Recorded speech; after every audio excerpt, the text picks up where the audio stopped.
what's up everybody? My name is Lilley. I'm a singer, songwriter, and poet. Welcome to my YouTube channel. I actually just finished hosting a poetry showcase while feeling guilty for leaving my baby at home. Here's that story.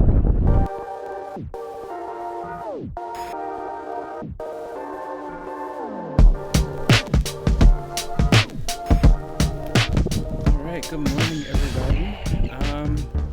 Just leaving my place of living. Don't know why I have to say all of that. Just leaving my house. I am headed to the Exposed Tobacco Poetry Showcase in Brooklyn. This is a collaboration I'm doing with The Poet Life, Tobacco Free Kids, and a couple of other organizations. I'll pop them up on the screen now. I did 2 workshops this week with junior high and high school kids in Brooklyn and Manhattan, talking about tobacco, the effects of tobacco products.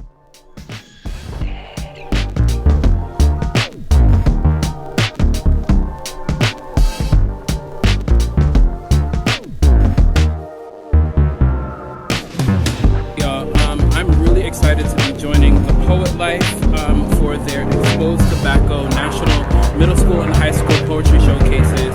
I'm going to be doing a workshop tonight and a workshop tomorrow with some middle school and high school students. And then on Saturday, we are actually doing a poetry showcase. So we would love to see y'all come on out.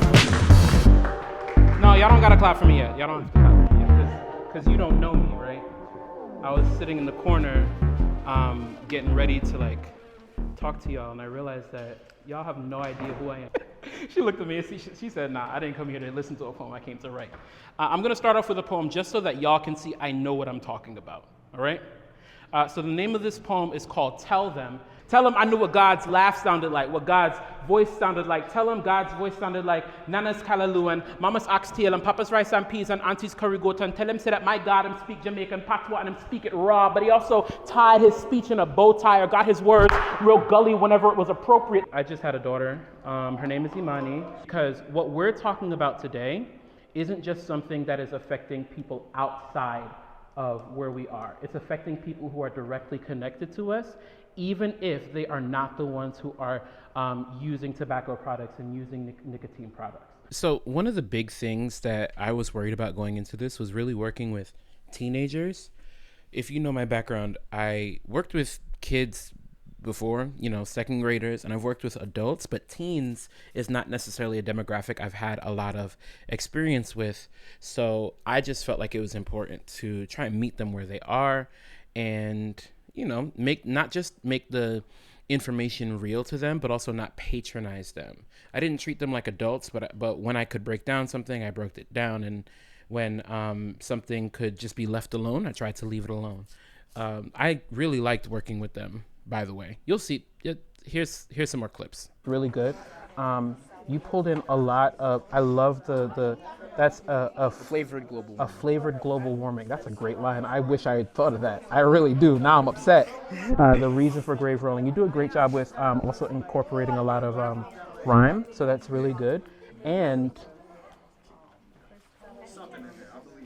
man, this is good, and it makes me want to tell you to expand it and continue, right? I don't necessarily feel like...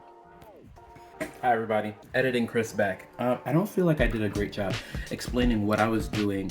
This was a set of workshops where we were talking about the effects of tobacco and tobacco products on communities of color, as well as specifically that demographic, youth, middle school and high school age kids. And we were gonna use all of that information, turn it into poems, do a showcase, and kind of share it with the world. And this was partnered with The Poet Life, as well as New Life NYC, the Center for Tobacco Free Youth, and then I think another one, if I'll find the information and I'll put it down here. Also got to actually coach some poets, which you actually heard a little bit of there. Now, out of respect for the poets and respect for the kids, because they were children, I tried my best not to record as much footage of them and try to focus the footage on me or keep things out of focus, but I still wanted to put a little bit of some of the work that I was doing into the video, as well as the fact that I didn't get to show this for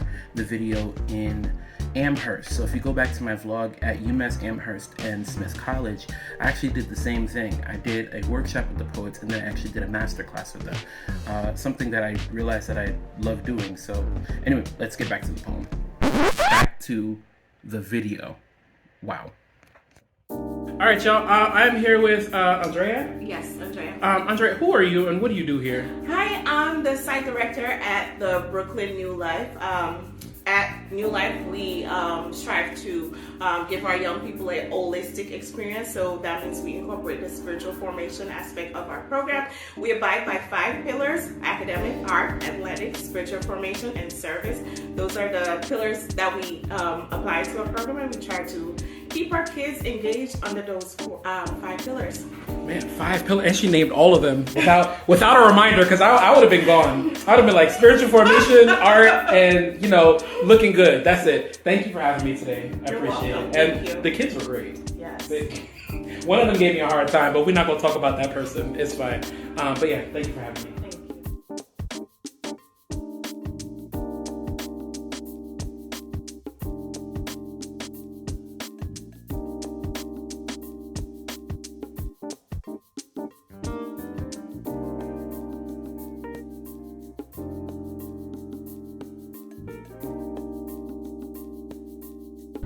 Yeah, I don't know if you can see that billboard, but that lady in the middle looks so West Indian.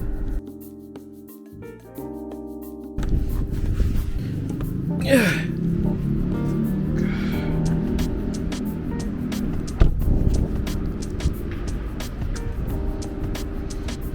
Here, I think one thing I'm worried about is just, am I gonna be able to do this hosting, coaching, show up for the kids today, while also feeling like I've left my own kid at home. I think that's part of the thing that worried me about teaching, and when I found out that we were having a baby, but we'll see what happens.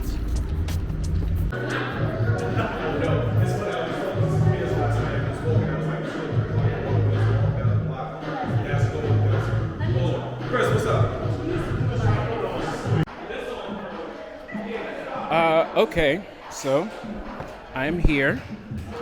The kids are behind me. They're getting ready to go. This is a weird transition scene, but we're gonna get started in like 2 minutes, so this should be good. Yeah, like I said, I'm surrounded by all these kids, and I love them already. I just met them, but man, I do miss the baby, and I'm still trying to not feel guilty, so we'll see what happens. If you don't know who I am, my name is Lilley. You can clap for me.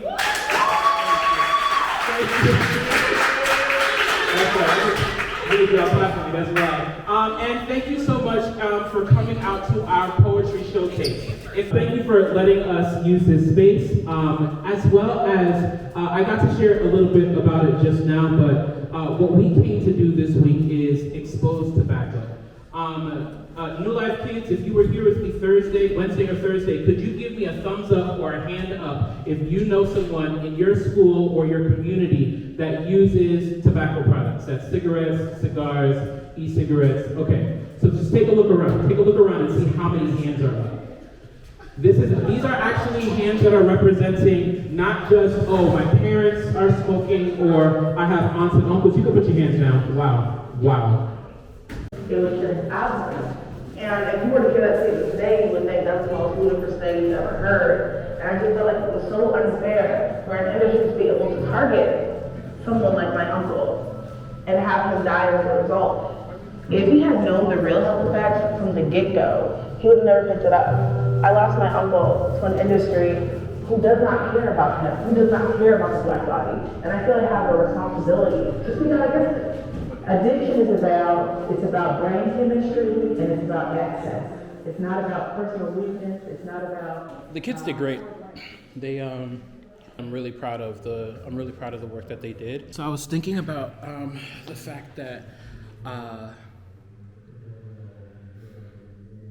I went into I went into this workshop, and if you're new here, I actually did a workshop last week at, not last week or my last vlog video, where I went up to Massachusetts and I was working with college students.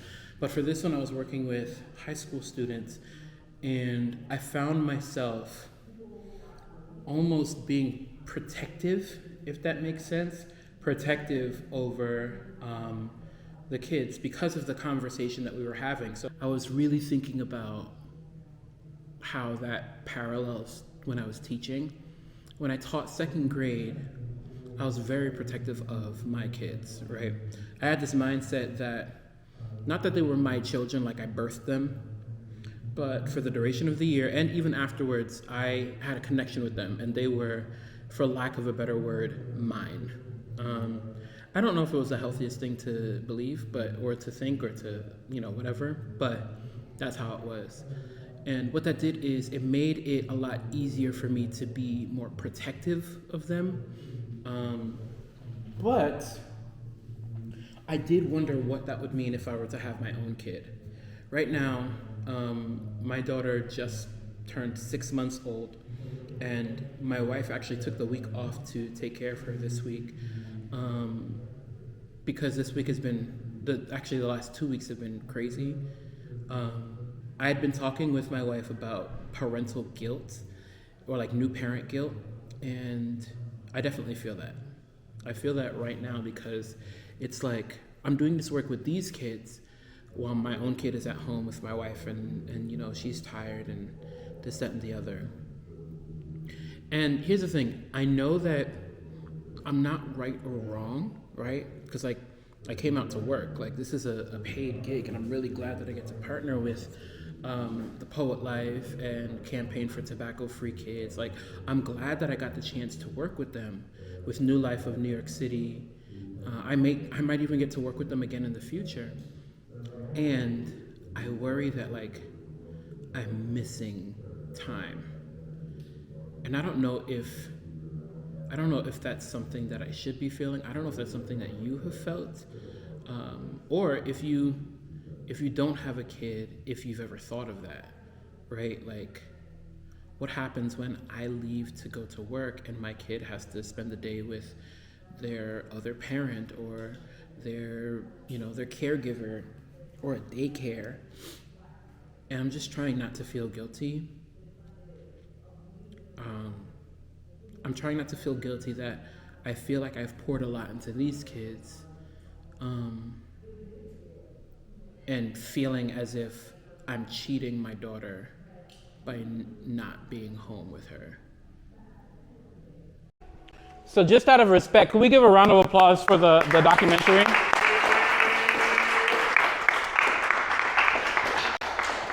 All right, so similar to what we did on Thursday and Wednesday, we're going to have just a short discussion.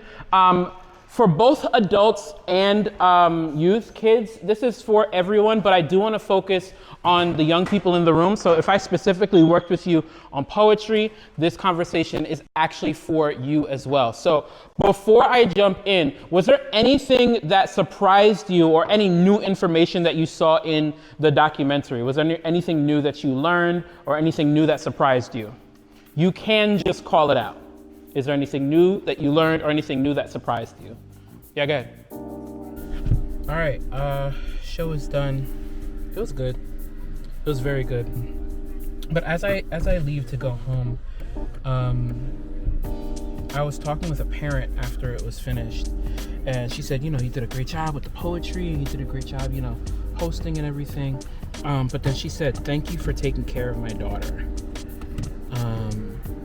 And I didn't think of it like that, because I was sharing information, I was facilitating the conversation, and I was talking about how I feel almost protective of them, but I didn't think of it as I was taking care of her, you know what I mean? And I don't know if that assuages the guilt. I don't know if that, causes it to not be as big, but I'm itching to get back home now. Get back home to the baby. I have to make a stop first, so it's gonna take a little bit, but I'm itching to get home. So it was a good day. It was a very good day, and I'll link some of the information for the collaborations that I did for this video. That's the Poet Life and that's the Poet Life and the Center for Tobacco-Free Kids. They're doing great work, and I'm glad that I got to partner with them. So yeah, I'll see y'all later. I'm gonna drive home now. Bye.